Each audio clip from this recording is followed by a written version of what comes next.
एक बात हमेशा याद रखना, जब हमारे पास धन नहीं होता, जब हम संकट में होते हैं, तब दुनिया के लोग दूर हो जाते हैं। कोई साथ नहीं देता, कोई हाथ नहीं पकड़ता, लेकिन जब शरीर स्वस्थ होता है, जब मन में उत्साह होता है और जब हम मेहनत करके आगे बढ़ने लगते हैं, तब वही लोग हमारे साथ खड़े होने लगते हैं जो पहले हमें पहचानते भी नहीं थे।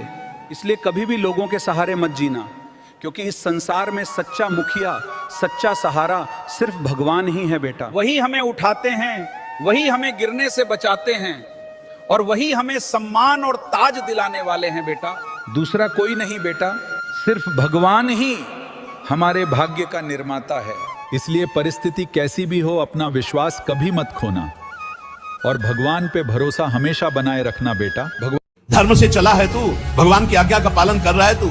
अरे भगवान तो सबके पिता हैं, परम उदार हैं, गाली देने वाले को भी प्रकृति से नहीं रोकते कि इसको श्वास मत लेने देना, ये मुझे गाली देता है। नहीं, अच्छी ऑक्सीजन देते हैं, पानी देते हैं, भोजन देते हैं, उसके लिए पृथ्वी फट नहीं जाती है, उसको भी पृथ्वी अपनी गोद में रखती है, जो भगवान को गाली दे। कैसे नीच बुद्धि वाले अपना काम बनाने के लिए आए हो और अपना काम बिगाड़ रहे हो। जिनसे काम बनना है उन्हीं में नास्तिकता कर रहे हो। शास्त्रों में पत्नी के कुछ ऐसे अधिकार बताए गए हैं जिन्हें जो पति भूल जाता है उसका सुख धीरे धीरे खत्म हो जाता है। पहला अधिकार सम्मान, पत्नी को बार बार टोकना, उसकी बातों को हल्का समझना या सबके सामने उसे नीचा दिखाना, ये सिर्फ शब्द नहीं होते बेटा, ये उसके दिल को तोड़ देते हैं। दूसरा अधिकार भरण पोषण, खाना, कपड़ा, घुमाना और रहने का सहारा देना।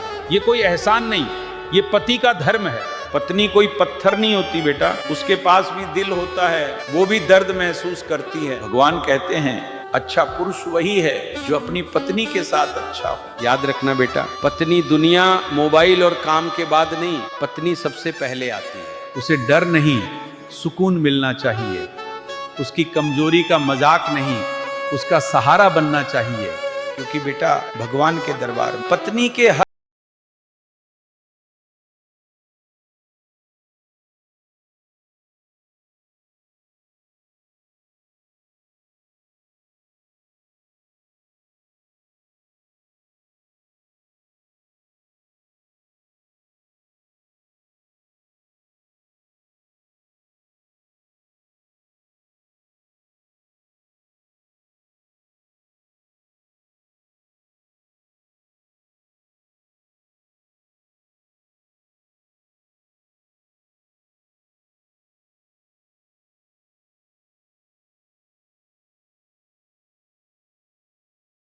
घमंड की हवा लग जाती है, उसे फिर न गरीब की दुआ लगती है और न हकीम की दवा लगती है, क्योंकि घमंड इंसान को इतना अंधा कर देता है कि वो अपने सिवा किसी को देख ही नहीं पाता। और जब आंखों पर अहंकार चढ़ जाए तो नसीहत भी बेअसर हो जाती है।